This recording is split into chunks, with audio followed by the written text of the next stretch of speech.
Vivek guy. He's Alex Jones 2.0.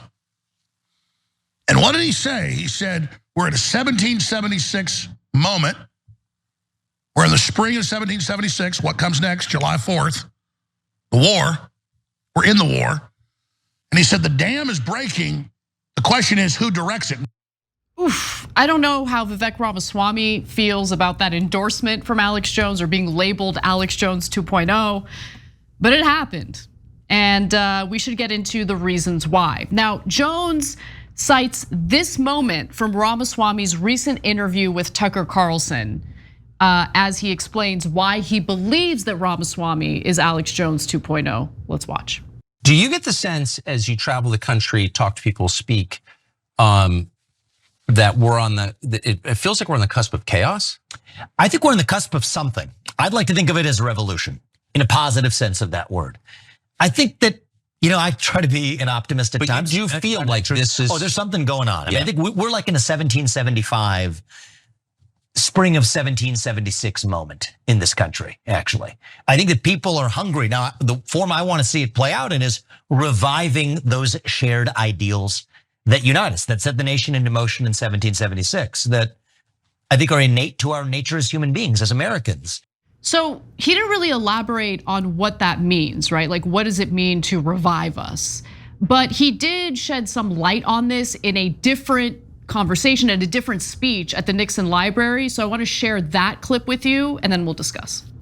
These are not Democrat ideas or Republican ideas. These are not black ideas or white ideas. These are fundamentally American ideals that we fought a revolution for in 1776, where we said we the people create a government that is accountable to us, not the other way around. That we the people settle our differences through free speech and open debate in the public square where every citizen's voice and vote counts equally. Not in the back of palace halls in Old World England. Not in the back of palace halls, in the back of a 3-letter government agency building in Washington, D.C., or BlackRock's corner office on Park Avenue in Manhattan. We the people settle these differences in a republic. We settle these differences in a republic. He really focuses on freedom of expression, freedom of speech, the ability to debate policies and ideas. So obviously I agree with all of that, but to say that this is Alex Jones 2.0 commentary or Alex Jones 2.0 perspective, I would disagree with, but nonetheless. Yeah, so look, he's threading the needle. And so he's trying to appeal to the right-wing base by saying words like spring of 1776. And what does that mean to the right-wing base? It means basically time for violence. And so Alex Jones said it immediately thereafter. He's like, 1776 moment, it's time for war. Spring of 1776, we're getting ready for war, and then 4th of July, we go to war. So I'm sorry to interrupt you, but I hear what you're saying, and I definitely think that there are clear examples of violent rhetoric on the right. But in that same broadcast, I want to be fair because Alex Jones did make a distinction. I want to go to that video real quick, just because I want to make sure we're fair, and then you can continue. Let's watch. We're at the 1776 moment. And I'm very proud of this broadcast the last 29 years. I've been on 1776 since 25 years ago. This broadcast, this audience, we branded, nobody was wearing 1776 t-shirts 20 years ago. I go anywhere, auto repair shop, mall, grocery store, a beach, 1776 everywhere. Black, white, Hispanic, old, young. People get it that we need 1776, but that doesn't mean shooting redcoats in Lexington and Concord. It means shooting down the lies, civil disobedience, not submitting, and stopping the deep state takeover. So he says civil disobedience. I just want to be clear about that. Yeah. So look, guys, so that's shockingly Alex Jones slightly threading the needle too. And it might be because he got chastened by that Sandy Hook court case where he egged on violence, and they chased the parents halfway across the country, and then he had to pay a ton of money for it. But I've seen countless Republicans say 1776 Second Amendment rights, 1776, you have to fight government tyranny. 1776, don't tread on me. This all pushes and pushes and pushes towards violence. But Vivek didn't say violence.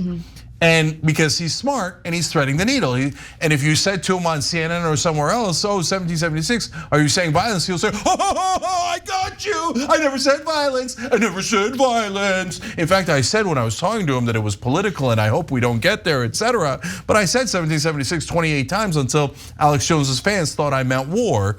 And so I get their votes and I get to have plausible deniability.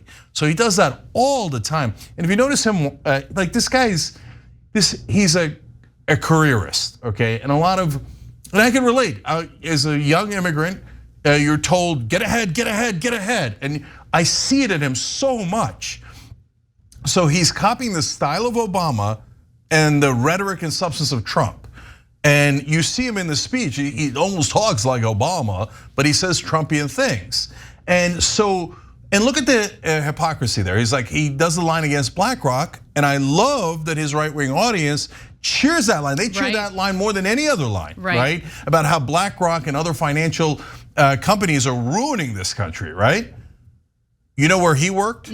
Tell us, Cenk, tell us. At a hedge fund. At a hedge fund, he also made a lot of money off the pharmaceutical industry. Yeah, he was a pharmaceutical executive and the hedge fund finance guy. He worked on Wall Street. The other thing that he likes to talk about, I've been paying close attention to a lot of his campaign talking points. He loves to go after LBJ's Great Society, which includes, of course, wildly popular social spending programs like Medicare.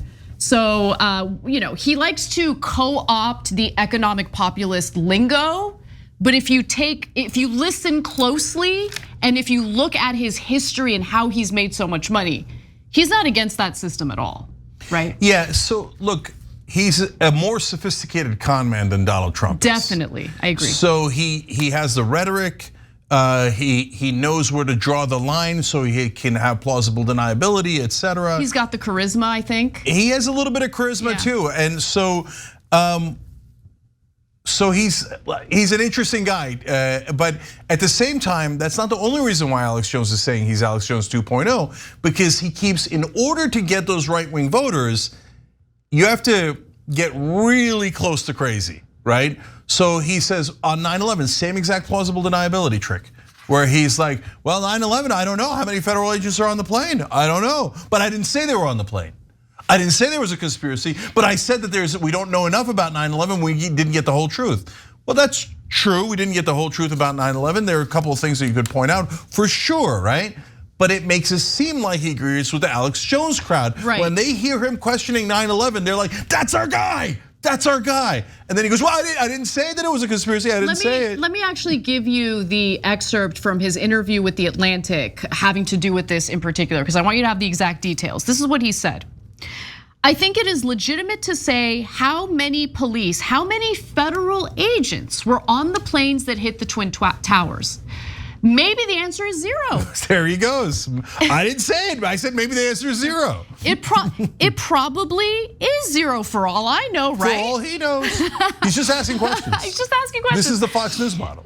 I have no reason to think it was anything other than 0. Then why are you talking about it? But if we're doing a comprehensive assessment of what happened on 9/11, we have a 9/11 commission. Absolutely, that should be an answer the public knows the answer to. So that is what he does. That's how he does the plausible deniability thing. Trump does it as well. I think it's a really interesting comparison that you made, Cenk, with Ramaswamy and Trump, because I do think Ramaswamy has employed similar tactics and is in fact a little more sophisticated in doing so. Oh, no question, he's way smarter than Trump for sure. But guys, on the violence front, I will say we got a story later today that shows the same numbers. 41% of Republicans say that it might be time for violence. So he thinks it's a cute little trick, but he's egging people on to do terrible things. So I would not go in that direction. Now, having said that, as you'll see in that story later in the program, 34% of Democrats also say that it might be time for violence. So we're in a bad situation here, a really bad one. In this kind of explosive situation, he's lighting matches all over the place and going, what? I didn't start a fire. I just lit matches, and it could have been for candles, could have been for a birthday cake. So it's a cute little trick, but at the same time, you are definitely playing with fire. And I don't think he means a word of any of this stuff. He's just doing it to get ahead. Thanks for watching The Young Turks. Really appreciate it. Another way to show support is through YouTube memberships. You'll get to interact with us more. There's live chat emojis, badges. You've got emojis of me, Anna, John, JR. So those are super fun. But you also get playback of our exclusive member-only shows and specials right after they air. So all of that, all you gotta do is click that join button right underneath the video. Thank you.